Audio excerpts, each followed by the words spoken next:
For those of you who have done the FAFSA in the past, there are some changes that have happened over the past few years. People who are self-employed, if you have a business, but it's less than 100 full-time employees, you no longer have to report the value of that business on the FAFSA. They've come up with something called means-tested benefits over the past couple of years. This just changes the way the formula is calculated for families. So if you have something like welfare benefits or qualify for free or reduced lunch, have a family member that has supplemental security income, something that already shows that there is some financial need in the family, they run the application through a little bit of a simplified formula. The dependency criteria I mentioned earlier as far as how a student can be considered independent, some of those were new from prior years.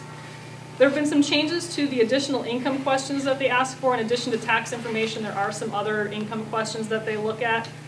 In the past, we've actually asked for the amount of welfare benefits, earned income credit that comes off of the tax return. Some of that has changed.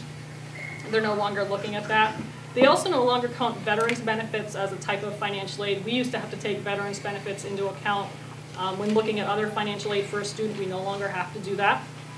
One new question that you'll see is the high school name, and as far as we can tell right now, they're just using that for demographic data, so it's not tied to how much age you're getting or anything like that, but they are going to ask which high school you're graduating from. And they've made some changes. They used to ask more specific questions about what types of age you're interested in.